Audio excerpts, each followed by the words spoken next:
vậy thay bật solar nó viên mình thời ca bè tết bật cha bỏ nó về thời ca và lưới bè tết này hỗ trợ sẽ tạm miên ấy bỏ liêng chốp hất chốp là ngay là khó hơi ban ấy sâu bật lưới là nó mấy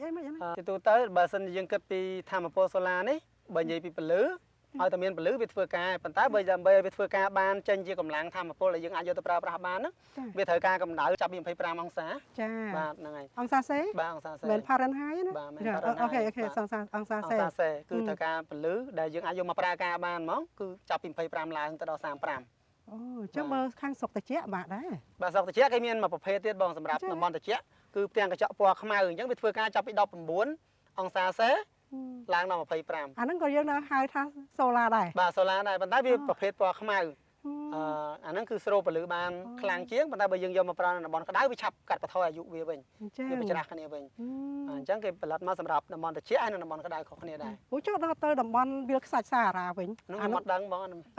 ក្តៅបាទអានោះក្តៅខ្លាំងបាទចាក្តៅខ្លាំងគេមានសម្រាប់កម្ដៅ50ទៅ100ទៀតនិយាយទៅគេហៅ CPV solar ដែលបច្ចេកទេសគេរកឃើញថ្មីហ្នឹងគឺវាពង្រីកកម្ដៅហ្មងដោយសារកម្ដៅប៉ិនស្រុកយើងក៏វាពង្រីកឡើងទៅដល់ជិត100ដែរ50ទៅ70ចាអញ្ចឹងលោកគ្រូនៅពេលដែលភ្លៀងខ្លាំងមែនតើស្រាប់តែឲ្យនៅអាកាសធាតុត្រជាក់ខ្លាំងសម្រាប់ស្រុកយើងមានតំបន់ខ្លះចុះគេផ្អើលកាមុនមិនធ្លាក់ព្រិលអីចឹងដែរអាហ្នឹងកម្ដៅហ្នឹងវាអត់ធ្វើការណាបាទវាអត់ធ្វើការវាធ្វើបាន20%ទេនៅស្រុកយើងនៅបទពិសោធន៍ដែលយើងដាក់កន្លងមកពេលត្រជាក់ខ្លាំងជាប់ណាវាធ្វើបាន20%ទេបាទអញ្ចឹងបានកន្លែងហ្នឹងដែលយើងជជែកគ្នាពីមុនថាវាផ្សំបញ្ហាបច្ចេកទេសដែលបងសួរខ្ញុំថាយើងអាចផ្គត់ផ្គង់បានអត់ហ្នឹងវាពាក់ព័ន្ធទៅនឹងចំណេះដឹងដែលបងប្អូនប្រជាជនគាត់យល់គាត់ទិញទៅនៅពេលដែលមេចតុំប៉ុណ្ណឹងគាត់គួរបន្ថយប្រតិបត្តិប្រើប៉ុណ្ណាបាទអញ្ចឹងគាត់បន្ថយតែមួយរយៈពេលដែលមេចតុំហ្នឹងទេនិយាយទៅអញ្ចឹងបើគាត់ណាគាត់យល់កន្លែងហ្នឹងយើងអត់មានបញ្ហាបាទចាហ្នឹងបងថាតើបងឆ្ងល់ទស្សនិកជនក៏ឆ្ងល់ដែរបងដែរហ្នឹងហើយកាលណាគាត់អត់យល់គាត់នៅតែប្រើគិតថាដូចថ្ងៃធម្មតាហ្នឹងมันមានបញ្ហាប៉ុន្តែដល់ពេលសម្រាប់តេតិជនរបស់ក្រុមហ៊ុនយើងដូចជាមិនពិបាកឯកន្លែងហ្នឹងព្រោះគាត់យល់ដឹងច្រើនហើយយើងបានជជែកគ្នាផងចាបាទអញ្ចឹងវាកាត់បន្ថយបញ្ហាទាំងអស់ហ្នឹងដែរអញ្ចឹងសូមសួរចំណុចមួយទៀតគឺពាក់ព័ន្ធទៅនឹងការដែលយើងយកទៅតជាមួយនឹងការបូមទឹកព្រោះលោកគ្រូមានប្រសាសន៍ថាយើងចេញពីចការវិធានអញ្ចឹងលោកគ្រូមិនជាដងលោកគ្រូថាបូមចេញពីដងហួយចាំម្ដងនេះលោកគ្រូឃើញស្រះប៉ុណ្ណាណីមានបូមពីស្រះហើយអាហ្នឹងមិនអីមិនសម្រាប់ប្រព័ន្ធបូមទឹកហ្នឹងវាមានម៉ូទ័រសម្រាប់យើងបូមពីស្រះហ្នឹងបងចាយើងប្រើម៉ូទ័រសម្រាប់ស្រះអញ្ចឹងហើយយើងបូមឡើងស្ទែនយើងប្រើម៉ូទ័រលើគោកបាទថាម៉ូទ័រយើងដាក់លើគោកបាទដល់ពេលសម្រាប់ដងជីកហ្នឹងគឺយើងត្រូវតម្លាក់ម៉ូទ័រចុះទៅក្នុងអញ្ចឹងម៉ូទ័រវាមានច្រើនប្រភេទសម្រាប់ដងជ្រៅហ្នឹងផ្សេងដងជម្រៅជីកត្រឹមតែ30ម៉ែត្រហ្នឹងផ្សេងហើយបោះលោកគ្រូមានកន្លែងខ្លះដល់70ម៉ែត្រ80ម៉ែត្រអញ្ចឹងយើងត្រូវតម្លាក់ម៉ូទ័របាទដងគាត់មានជីកដល់30ម៉ែត្រ36ម៉ែត្របើសម្រាប់ដងគាត់នៅខេត្តកំពតហ្នឹងគឺជីក30ម៉ែត្រជាងហើយចការគាត់មួយទៀតបាទមាននៅខេត្តកំពតទៀតបាទដល់ពេលនៅស្គននេះគាត់មានដងខ្លះដល់60ម៉ែត្រ70ម៉ែត្របាទដល់ពេលស្រះនេះគឺបូមឡើងតាំងពីសរុបទាំងស្រះទៅដល់ស្ទែនហ្នឹងគឺ20ម៉ែត្រជាងអញ្ចឹងវាមានម៉ូទ័រសម្រាប់បូមទឹកស្រះផ្សេងសម្រាប់ម៉ូទ័រតម្លាក់ចូលដងនោះផ្សេងគ្នាអញ្ចឹងយើងអាចបានពីរយ៉ាងណានៅក្នុងការតបណ្ដាញប្រើប្រាស់ជាមួយនឹងទាំងសូឡាចាហួយយើងនឹងក៏បកកាយខាងបច្ចេកទេសហ្នឹងមានជំនាញយូរឆ្នាំហ៎សម្រាប់ការងារពាក់ព័ន្ធនឹងសូឡានេះពាក់ព័ន្ធនឹងធម្មពលពលព្រះអាទិត្យហ្នឹងគឺយើងមានជំនាញដែលខ្ញុំមានជំនាញហ្នឹងគឺបើយើងបានសិក្សាជាមួយនឹងអង្គការបរទេសមកគេមកជួយ audit យើងណាបាទតាំងពីចាប់ពី2009ខ្ញុំធ្លាប់ចូលសិក្ខាសាលាហើយនឹងយើងសិក្សាបន្តហើយយោងតាមបទពិសោធន៍ដែលយើងធ្វើផងអញ្ចឹងបានយើងអាចមានបទពិសោធន៍ដើម្បីគិតនិងស្រាវជ្រាវទៅមុខទៀតអញ្ចឹងហើយយើងធ្វើផងយើងសិក្សាផងយើងអនុវត្តធ្វើជាមួយគ្នាហ្នឹងហើយដល់ច្រើនឆ្នាំទៅច្បាស់លាស់លោកគ្រូចាហើយបើលោកគ្រូមកនិយាយពីរឿងថាជំនាញខ្លាំងជាងគេច្បាប់កម្មសិទ្ធិបញ្ញាចារួចដល់មួយទៀតខ្លាំងមួយទៀតឥឡូវខាងកសិកម្មនេះហើយមិញដឹងថាស្អីណានៅក្នុងខេត្តកំពង់ចាមស្រាប់ដល់ពេលអូនថាអីកពតណាលោកគ្រូមានដែរចាហើយដល់ដំណាំអាមេរិកណានោះចារួចដល់ពេលអាធីតាគេខ្សឹបទៀតគេថាបងកំពង់ធំមែនលោកគ្រូកំពង់ធំណែបាទបានឡើងច្បាស់មកលោកគ្រូខ្ញុំទៅតែចាប់ដើមកំពង់ធំលោកគ្រូដាំអីគេស្វាយចន្ទីលោកគ្រូស្រឡាញ់ស្វាយចន្ទីណោះអាហ្នឹងវាស្រួលវាអត់លំបាកដូចដំណាំផ្សេងបាទព្រោះស្វាយចន្ទីបើយើងគិតពីរឿងវាការថែទាំគឺអត់ត្រូវការទឹកស្រោចទេទី1ទី2នៅពេលវាផ្លាយើងអត់មានឡើងបេះទេទុកឲ្យវាជ្រុះធ្លាក់មកក្រោមដីហើយក្មេងដែលវាដើរមិនដួលនឹងអាចប៉ុណ្ណាក៏វាមកជាមួយម្ដាយវាមកជួយរើថ្លឹងគីឡូឲ្យយើងបានដែរបន្ទាប់មកទៀតពេលយើងហាលទុកយើងអាចទុក6ខែក៏បានដែរមិនមែនដូច ตะลงมีโดยโปดโดยสายเด้อันน้องตะตุกยุขโมดสิอันนี้อัดดิยังตกผมมวยคล้ายก็อันเงินปัญหาได้ถ้าไม่หาเราจะสมมติจังยังเคยท่ามกระบอนี่เวียงงี้ต่างการทาต้อมต่างการดำđóงี้ต่างการตกดัก นั่งตัวเตี้ยก่อช่าง đầm lấy chỉ tu tới cứ bị ọt thẹt lại sao vì cho năm mà con buồn nói cao sao mà muối để khi nhom sắc xa xẻo chịu vì đầm lấy xoay dần tí lúc đó lớn nó bị lang là hốt cao mà muối vì đầm lấy phải chỉ bay hỏi từ bay hỏi tịnhวันนี้เราได้เลยชั่วน้ำเต้ยังหลุดมาดอนปอนผมไป$80ยังเคยล้างทลายเฉินเหมือนเต้นมูลหายนั่งโดยซาจะทอมนะแต่อัดเงินจราในเรือตีซ่าดำเนินการจราก็ไปเถอะทลายอัดไม่ไอ้ช่างประเทศใดในจัดยืงนี่ยังงี้สู้ของการน้อมใจนั่นคือเวียดนามเพราะเวียดนามมีโรงจักรเชียงใบrồiแกชนายกรอบสายจันตีจังเกมันอาจนั่งเอาแผลคายกรรมก็ได้มีการเงี้ยทั่วที่มาดำไล่เวลาให้เกมีโรงจักรจราเกี่ยวกับวัตถุที่ดำหดดอกยำสาวชื่อดังทาlàหดดอกทาเวียดนามรอชน้ำคือนอมโจปีแอฟริกติดสายจันทีมาเนี่ยดักยำสกอลเกี่ยจนการเกี่ยวกับแอฟริกดาวติงนั่นเกี่ยวกับฮอตเฟซบุ๊กไอ้ที่ยังดังเกี่ยวกับพวกวิจัยเนี่ยแอฟริกจะดำจังถนนสายจันทีนี่ยำโจทาเงี้ยจริงกี่ให้ตีซาของเมียนการถ่ายตอมการดำดอกไอ้เงี้ยทั้งหมดให้มันเตรียมตีได้ล้อเป๊กทีđây thật là ó bị ban phao rất là tràn và nói đây là mom đôi đây nó cứ có nơi dân ai họ lui bị đây nó ban trong vậy chăng dân nam xoay chân tí nơi họ lui bị ban ta bật đây ní bật nam xoay xén họ lui bán này bộ đây đây ăn tết phần mấy là khổ miền Bắc à mấy cha mình đã đua được ăn phần na mình đã đua được ăn phần na của bàn cha cái lại ní trong miền này tha tôi cha còn một chuôi mà đai hai ọt hiện ở đây nó hớ cá bò mô pháo viên ở trong rồi đây cái đáy đã sơ sả chụp ok ba con mà trong pe cái chụp rồi có pe lình nghĩa cái hiện được pe Phật chăng lình nghĩa cái mò mũi mà đai cái mò chui rồi mũi mà đai con chấm nói mới tiếc là khổ ra xoay chăn tì ní về mình chăm bạch thở ca tắc ấy chở này chẳng cái đây chứ là khổ đạo và tiếc solar nó thông tới chân nâng này và tiếc solar ní dương pra cứ sầm ráp do từ phần đâu con xoay chăn tì sầm là dương sầm cho năm tới về một percent con nâng phần đâu nằm ở về rùa ai đòi dân nam binh họ thời ca tắc cái dân nam là khai vừa xá thoát việc khai vừa xá vì cho đa khai prang có bị ăn nghe ngọt đây mà tất gương dân vô từ sáu côn xoay trần tí bằng đâu mà dân xăm biết dân bằng đó biết dân thời ca sội và nói bà dân đắm ở thời ca đấy chứ là lấy là con xoay trần tí và nó chết đấy là cũng sai biết nè chả chứ dân lót vì nó đặt tốc tao nó mà ba chẳng ba là dân đã xịt tiền cua hai dân mơ từ vô bị tật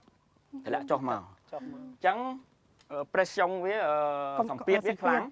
vì ai giờ rút xử lý từ đó đây cái lại nhóm ti tăng nạn nơ nó và kết bị bảo vệ mà cái lỗ đây là mà bố dân đạo bị cua trắng dân chỉ thom ná ta bao mươi cua tật nó về cua bây giờ hỗ trợ cái lại tiếp chồng nói nó về sạch ra nó mát thời trang này phân tay chồng nói mỗi tiền chơi là khổ và hai chị cá đã những cái tiêm tia rồi ti tăng ấy ở ban vừa xong sau đó mấy sau và lưới bè tết đấy ban chơi là khổ thời ca ngay đúng không thời ta thơ ngay vì cái lại nhưng mà lõ lưới bè tết trời ta đã nó các bài cái lại mà sân bom tật vì pro bảo dân đã ngay bên đây tha viên bắt tham mà pol cái gì ní mà chỉnh châm một tờ bom tật chẳng dân cuộc đã chết đầm bay cầm ói khát bắt bóng tham pol cái gì có vấn đề rồi sân ba cái lại một đó con nâng về miền cái lại là xạ xong thời set up nâng bán nâng dương trong nâng chiếc được trong bàn là chết chiếc mình đây nơi ti tăng lại nhóm nước bị ăn miên rẻ như thế trong nói mà miên ta đúng học tập chất sợ mại đằng anh và nhóm số mà là tha tới nó thời tờ mau sky cho nó mới bọc tập tập lẹ nhóm cho tờ cho nó vô đây chẳng miền đây tha ti tăng nó có chưa chủng loại mũi để thời dương set up bao nhiêu này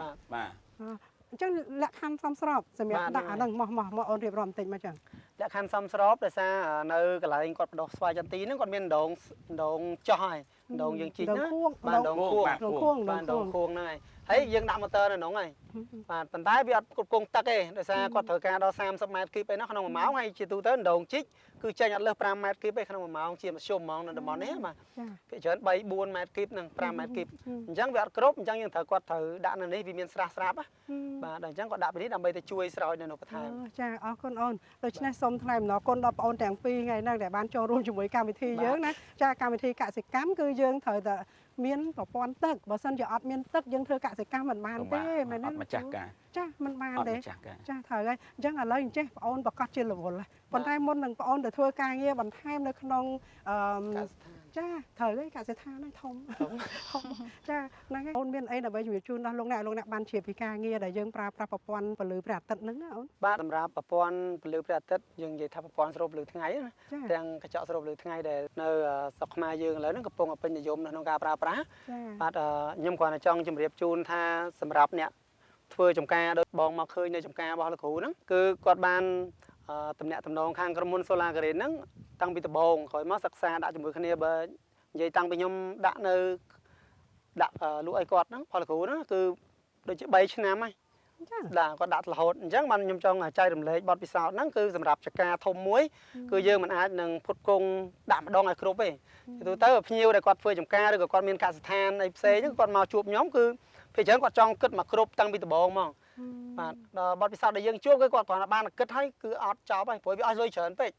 បាទប៉ុន្តែសម្រាប់ដោយលោកគ្រូគឺគាត់មានផែនការគាត់គឺគាត់មកដល់ដាក់មកប្រព័ន្ធដំបូងហើយមួយឆ្នាំក្រោយគាត់ដាក់ប្រព័ន្ធណាគាត់កាត់បន្ថយម៉ាស៊ីនម្ដងបន្តិចបើសិនជាបងមក2ឆ្នាំមុនអីចូលចការគាត់គឺម៉ាស៊ីនឡើងទៅហឹកហ្មង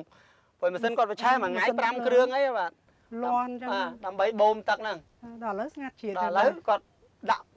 ថយទៅបងដាក់រាល់ឆ្នាំដល់អញ្ចឹងគាត់កាត់បន្ថយការប្រើប្រាស់ម៉ាស៊ីនហ្នឹងបានច្រើនមែនតើ step by step ណាបាទអញ្ចឹងអាហ្នឹងជាបទពិសោធន៍មួយសម្រាប់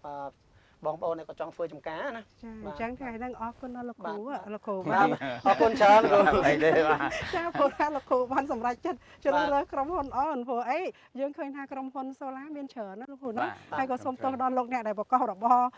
នាំចូលនៅផ្ទាំង Solar ហ្នឹងដែរនាងខ្ញុំមិនប្រកាសដែរប៉ុន្តែអ្វីដែលអតិថិជនប្រើប្រាស់ហើយចែកដន្យថ្ងៃនេះមកជួបជាមួយលោកគ្រូរដ្ឋសានក៏ជំរាបសួរតែមកឃើញទឹកចេញគ្រប់កន្លែងឆ្ងល់ចាអីក៏ល្អហ្មងហើយលោកគ្រូថាយីផល្លាដូចមិនដឹង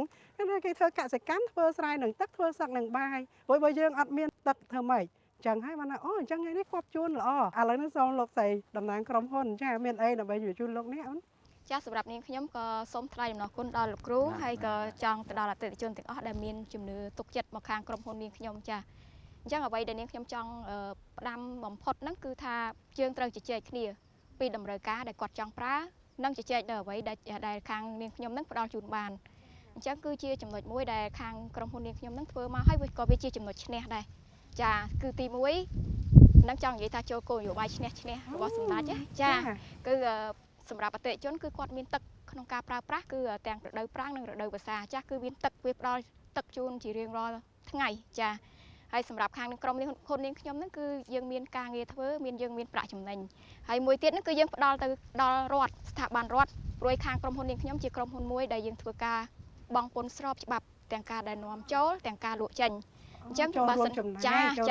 ដល់រដ្ឋដែរយើងជាពលរដ្ឋល្អជាគោលនយោបាយឈ្នះ